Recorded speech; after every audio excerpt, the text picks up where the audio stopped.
Hi, my name is Tiffany. Welcome to the Latah Valley Fiber Co podcast.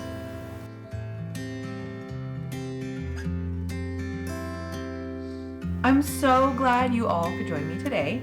It is November 16th, and I have a lot to show you, including this lovely finished object. So let's just jump right in. A few admin details. You can follow me on Instagram at Latah Valley Fiber Co. You can find my shop online at latahvalleyfiberco.etsy.com. And if you'd like to direct message me, you can do that, lvfiberco@gmail.com. I hope you all are doing well, gearing up for Thanksgiving if you live in the States. I have some finished objects I would love to show you. One includes this sweater. I have a blanket, some booties. I'm almost done with a pair of socks that have been languishing. I cut the heel out and then other things took priority. So I have that to show you, as well as some newly dyed fiber roving in Christmas colorways. So let's start with my sweater. This is the Magnolia Bloom by Camilla Vad. And I knit this out of my own hand-dyed yarn. I did pair it with a mohair from Knit Picks called Aloft in the colorway Mirth. And I followed the pattern. I don't remember what size. The circumference was 113 at the under the arms. So I can't remember if that was the fourth size or not, but it was the 113 circumference. And then I did knit to the length that they suggested and did the ribbing. Well, I tried it on and it was a crop top. I wasn't quite prepared for that. So I pulled out the ribbing actually and knit another 3 or 4 inches before adding the ribbing back in, and it hits perfectly now. It's just below my waist, which is nice. I'll put some pictures in here. So that's nice. I do feel like my sleeves are a little short, but I've been wearing it for 2 weeks now, and it's actually a very comfortable length. It doesn't get wet, and so I might just leave them. Or in my next washing of it, I might stretch out the arms just a little bit more. I actually didn't block the arms. I just blocked the body and then just laid out the arms. So I didn't pull them in any which direction to lengthen them. So I feel like there's a little bit more room to do that if I were to block it again. So I'll probably do that. Another thing I did was Taylor Earl. She's a podcaster here on YouTube. She had come up with a technique by somebody else, can't remember who. I'll post it here if I can find it, on how to do the nups. So I did the nups to what the pattern said. And after blocking, they were pretty flat. They were not peeking up at all. They meshed with the lace pattern, and you really couldn't see them. So I knew that I needed to help them out a little bit. So I did her technique, which basically you take a stitch that's next to the nup and you pull it over. And I did 1 or 2 things better because I really wanted them to stick up. I twisted the stitch before pulling it over the top, and then I twisted it again and pulled it back over the top. So they stick out quite nicely. I really love it. So if you want to try that technique on your Magnolia Bloom, I highly recommend it. So this sweater is super soft. I've gotten so many compliments on it. And of course, the lace pattern is beautiful. But people seem to like the pairing of the mohair and how soft it just makes the whole sweater feel. So I highly recommend this pattern. In fact, I will probably knit another one. Probably not with the mohair. I'm thinking of something that's a little bit chunkier. I feel like this particular one that I did is very dressy. So that's not a bad thing, especially with Christmas coming up, and Thanksgiving, you know. So I now have a dressy sweater that I can wear to those family gatherings. So that's good. But I liked doing the motif so much, and the fit of the sweater is just perfect, that I would like a more comfortable, what would be the proper term? Loungy, I guess. Still dressy, but loungy. I don't know. Yeah, anyway, that's kind of what I'm thinking, is another one that's a little bit more casual. That's the word, casual. But still dressy, with the lace work and stuff. So maybe like a gray. Gray is very casual, I think. So that's it for my Magnolia Bloom. I'll list all the materials and things down below if you want to check that out. Some other items that are finished is my baby blanket. And this is a Bernat blanket yarn. Bernat blanket. Was it the extra? Not like the super, super thick, but the one that's just below that. I can't remember the name. And I decided to do it in 2 colors.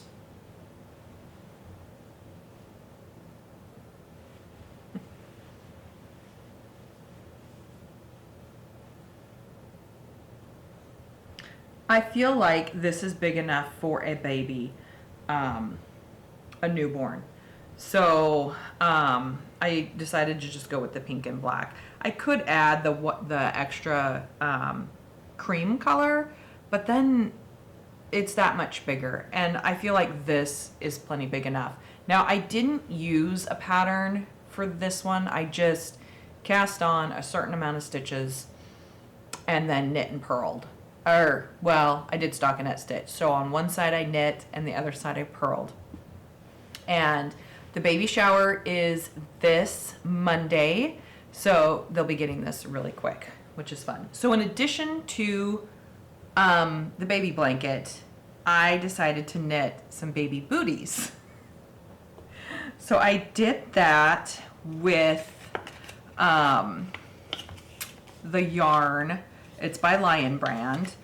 It's called Basic Stitch, and it's antimicrobial. And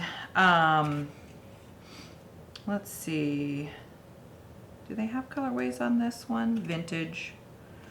I did 2 different colors, the cream or white, it's more white, and then the pink color. And I used the Hug, excuse me, the Hug baby booties. Let me just double check that. I'll put it here as well. Baby Hug boots, and I'll post some links here. This is what they look like. It's a free pattern, and it's multiple sizes in the free pattern. I did the, let's see, newborn 0 to 3 months. This is what they look like. Aren't they cute? They kind of look like Ugg boots, and I think that's what the designer was going for. Anyway, they were super cute. They were really fast to knit up, so that's a bonus. So that's going in with the baby blanket. And I found this yarn at Joann's. So that's I like to go there for making baby items because It's easy. It's mostly acrylic polyester blends, some wool, but not a high quantity of wool, which allows for easy washing for those people that don't want to take care of wool. Okay, along that same line, I also knit a baby bunny, a bunny snuggler, a stuffy bunny for the baby. So I did modify this pattern a little bit. This is called the snuggler, and I'll post some links here. I used the same yarn as I've done the other ones out of, but I modified the ear. I didn't like the thick ear. I wanted kind of a floppy version. So I did just modify that. Cast on a certain amount of stitches and crocheted, increased, and then decreased. So anyway, there's that as well. Also going to the baby girl. Okay, what else? Oh, let's talk about my socks. So I think that's it for finished objects. Is it?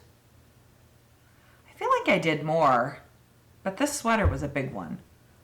So anyway, okay. The socks. These are the Hokey Pokey socks by Drops Design. Again, it's a free pattern on their website. I used my own hand-dyed yarn in purple and green. And these colorways I'm not currently carrying in the shop. I think these were leftovers actually. So anyway, I finished one sock, which is actually this one, and then realized that the heel, the color work went through the foot and to the heel and then up the back. And I realized with that it was too tight on my foot, especially around the heel area. So with the second sock, which is this one, when it was time to start the heel, I dropped one of the colors, the green, and just knit it in the purple color. And this fits my heel perfectly. So when I was done with the heel, then I just picked up the green again and started in pattern. So this one fit great. So in the meantime of that, I needed to cut out the heel. And in last episode, I did just that. I held it up and let's see, how did I do that? Oh, it was thick. So I actually cut up like this and across and down and then peeled it open and cut it. So I had picked up those stitches that were here, and I decided to do green, so opposite of the purple. And I'm ready to do the Kitchener stitch. I'm down to 2. So basically I picked up all the stitches, front and back. And then this is called the Afterthought heel. So I knit, I think, 2 rounds, and then I started decreasing. And I decreased on this side of the needle and then this side. And then when I came around, I decreased on this needle and on this needle. So 4 decreases per decrease round. And so what I did was I knit around, I decreased around, I knit around, I decreased around until I had 2.5 inches, and then I stopped. So 2.5 inches is a good heel size for me. And now I'm just going to Kitchener the heel closed, and these will be ready to wear. So they may make a final appearance next episode. As a completed object. They're almost there, but not quite. So I'm excited to have those done and ready to wear. And again, those are the Hokey Pokey socks by Drops design. The rest of my conversation is about a new endeavor that I'm thinking of doing and bringing to the shop. And that is, I've had a little bit of feedback about my naturally dyed yarn. And it's good. It's good to have feedback from, starting a new business and that kind of thing. So I feel like the feedback was honest and a good thing. So on that note, I'm experimenting with, I'll carry the natural dyed yarn. Like this is naturally dyed. But the deal with naturally dyed yarn is, even if you use a mordant, even if you wash the yarn, because it's applied naturally without an acidic component, it can fade over time and light. So that is the issue. Someone bought a knit hat from me. Wow.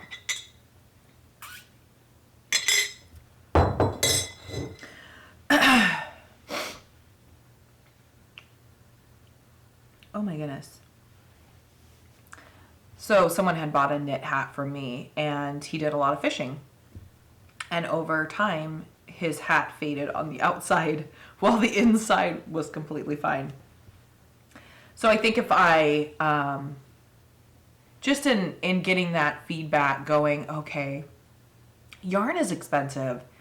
And if you can't trust that the yarn you've bought is going to be that color for a really long time, I just feel like that is not a good business motto to have. So I am struggling with, do I keep my yarn natural with people know that natural dyes are not light fast. But do all people know that? And,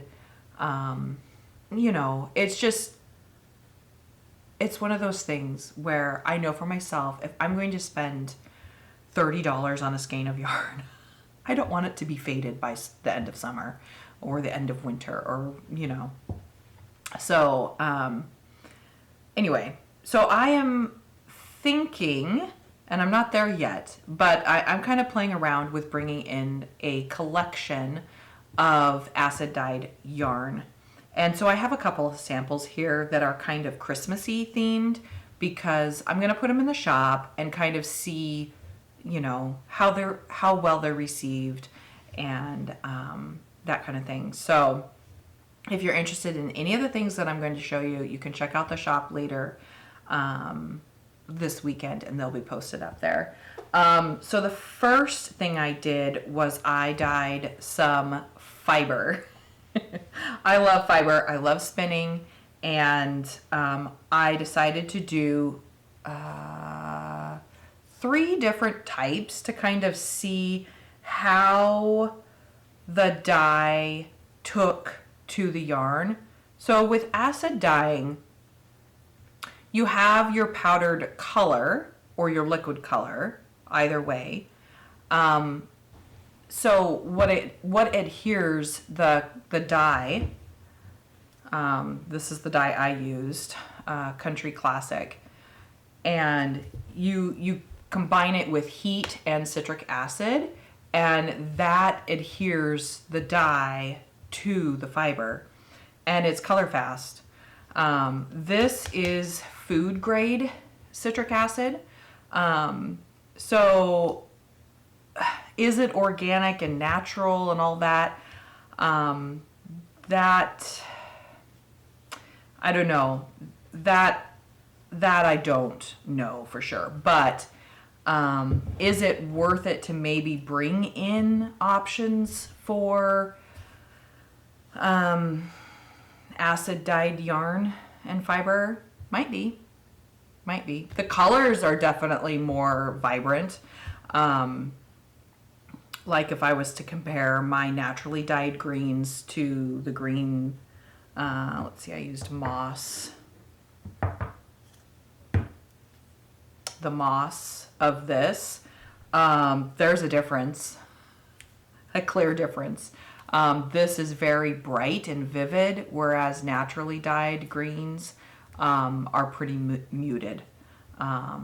So there is that option, you know, that dilemma too, I guess. Okay, so I got 3 different types of fiber, and I dyed them with 2 colors.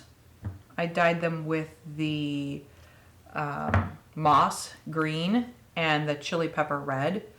I was hoping to get some green and red Christmassy type colors, and that, I feel like that's what I got.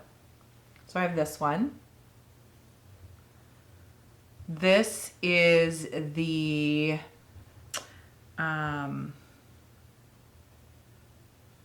this is the 100% merino, and then this is the merino superwash. So you can really tell. Helps if I have it wound up a little bit tighter, maybe. You can really tell the color striking is really bright and vivid. It's very Christmassy. This reminds me of a traditional Christmas for sure. And then this one was the just straight merino, and it took the red and green beautifully, but it took it differently. This is far more saturated than this is. Even though this is really bright, this one is saturated, and they were in the same pan. So that's kind of cool. I liked the process of doing that. It was a lot of fun. It was more artsy, I guess, would be the way to describe it. I've attempted to dye natural materials with dye, botanical plants, bugs, that type of thing in this method, and I don't get the same results. In fact, I'll link a video of me doing that and how it looked. And initially it looked great, but the colors are really, they're not as vivid and vibrant as the acid dyed, for sure. Okay, so this one, these are both the same. They're both 4 ounces. I bought all of this fiber at my local yarn shop, Paradise Fiber. And this one it is wool, but it also has silk in it and tweed. So it dyed differently than the straight wool. I mean, look at that. This is more, and these were in different pots, but I used the same color combinations. But the different fibers in this accepted the dye differently than the 100% wool. So it's really interesting. I love dyeing and seeing what you can get out of the different techniques. So yeah, there you go. And these will all be in the shop later this weekend. I still have to take pictures.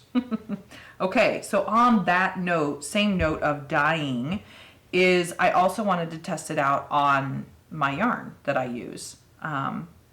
So this base is my worsted base. It is Superwash Merino 100% worsted. And I used the same idea. I tried a slightly different technique. I did dyed in a big pot the green base color, and then I laid it in a shallower pot. I'll post a picture here so you'll see what I'm saying. A shallower pot, and then poured on the red, and then let that set before adding the sprinkles on it. So this is what turned out from that experiment. And you can see, this is still a little wet. I pulled it off the rack because I wanted to show you, but you can see the green underlining tone, and then the red was poured on, and I did some sprinkling throughout the skein. So again, this is a Christmas color, and I am going to bring, let's see, I dyed 5 skeins of this. So I'm going to put it in the shop for Christmas if you guys are interested. And this was a fun technique. And actually it was more rewarding. I've tried doing the speckling with natural dyes, and it doesn't work. Mostly because there were a couple techniques, like with the big pot and the base being green, I filled the pot and then added the green color into the water, and then added the yarn, and I did this number trying to get it all saturated, and then I added the citric acid and heat, and it soaked up the green 100%, and then I pulled it out of there and put it in that shallower pan. And then as I did put a little bit of water in the bottom and turn the heat on, but as I poured in the red color, it struck pretty quickly because it had the citric acid already in the yarn. And so then when you apply the speckling strikes really fast and adheres to the yarn really fast because it's got that citric acid and the heat already going on it. So you can't do that with naturally dyed yarn, with botanical bugs and plants. It just doesn't, because you don't use that citric acid component. You use a mordant, and the mordant just doesn't react the same way as the citric acid does. So, yeah. So those are my Christmas colors. They'll be coming to the shop. I think that's it that I'm going to do for Christmas.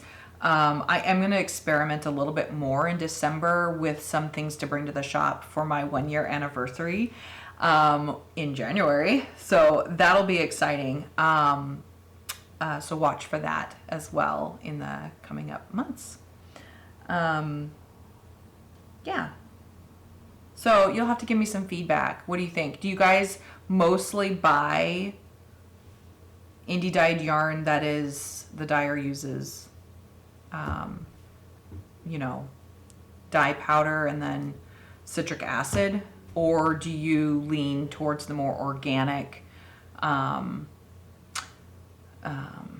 naturally dyed yarns that are dyed from this is dyed from cochineal. Cochineal is from a bug that you dry and then grind up into little pieces into a powder substance. So but again, over time, this will fade as well. So how much will it fade? I don't know. We'll have to see. So you'll have to let me know. Leave that in the comments down below. I have, I've been in business almost a year, and I thought people would be more drawn to the more organic, plant-based, sustainable dye for their yarn, but that doesn't really seem to be the case. I think people are more drawn towards the saturated, vibrant colors more. So I know that I am, although this is bright, so I don't know. The only deal is this will fade over time, whereas this won't. So I have just a couple more things to talk about with you this week, and then we'll be saying goodbye. I had 2 votes.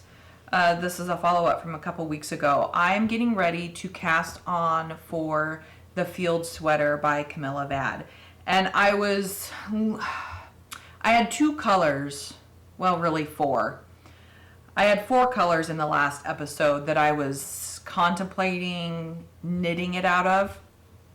But I was leaning towards either the blue or the red. So I had people vote, and 2 people voted. And one of them was my husband. So does he really count? No. Of course he counts.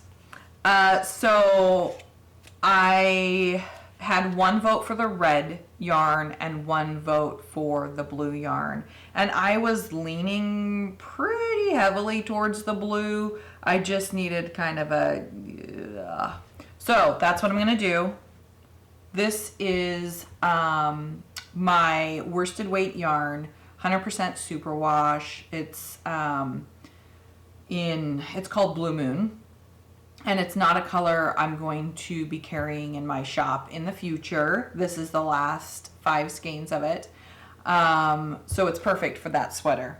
I'm really excited to start that project now that I've finished my Magnolia Bloom. So the Camilla Vad Field Sweater is being cast on this week. Can I do it this week? Maybe if we take off of school for the holiday, I can get that cast on. We'll see. Okay, so that's it for that. Thank you so much for voting, Corey and my husband. So I went with the blue. Yay! Okay, the last thing I wanted to show you is I've also been doing a little bit of sewing, a couple sewing projects. Well, actually, just one big sewing project.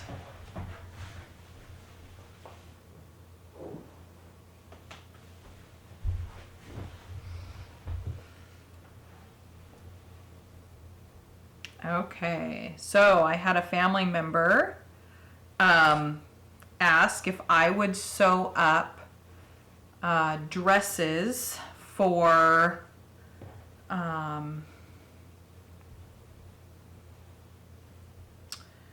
her granddaughters, and her granddaughters age from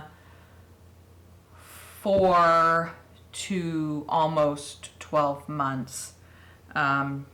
So they all have the same colors. That's black on the top, and then this red and black plaid for the bottom. Now I'm almost done. I have 2 more to do. I need to finish the sleeves. I want to do like an elastic right there on the sleeve to kind of bring it in, make it a little bit more dressy. And then I'm also adding a bow to the back. But I am thinking, the dress pattern didn't come with a bow, so I'm going to have to improvise. And I think it'll be easy to do. I'm just going to take a piece of fabric and attach it here in the middle, and then bring it around to the sides and attach it, like just with a couple stitches. And then on the back, it'll be this big bow and hang down, I think. We'll see. I haven't quite decided what I want to do there, but yeah. So I modified the pattern just slightly, because you go from a 4-year-old to a baby who is crawling but not walking yet. And so I didn't want them all to be, babyish. So for the 4-year-old, I straightened the skirt a little bit. I mean, it's slightly gathered here, but it's mostly straight. And I think that will give her a more dressy look, I hope. I am going to add the bow also to hers in the same manner. So it won't be a bow on the front, but it'll be on the back. So I think that'll be cute. So her dress is a more straighter dress. The 1-year-old, let's see,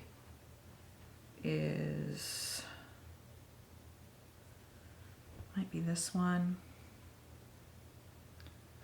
There's not a whole lot of size difference between the 1-year-old and then the 2-year-olds. And there's 3 girls that are 2. Anyway, their dress is more ruffled and super cute. The seams are down the side instead of on the back. And yeah, they're really cute. I like them a lot. So I have a little bit more sewing. That'll be done this weekend, which is why I may not cast on my my field sweater yet, because I need to get those dresses done and sent off to the grandma. So, Chris, they're almost here. They're almost finished, and then you can have them. Yeah, so that's it for all my works in progress and finished objects. I am going to knit night tonight. It got moved from Tuesday to Thursday for this week, so I'm excited about that. We've had a couple weeks off, so it'll be good to get back with the gals and chit chat while knitting. That's it for me for this week. I hope you all, if you're in the US, have a happy Thanksgiving with your family, and I'll see you right before December, and then Vlogmas. Yay! I'm really excited for Vlogmas this year. I've never done Vlogmas, obviously, but this being my first Vlogmas, I'm really excited for all the content and sharing my day-to-day life with you all during the Christmas season. So, happy Thanksgiving, and I'll see you in a couple weeks.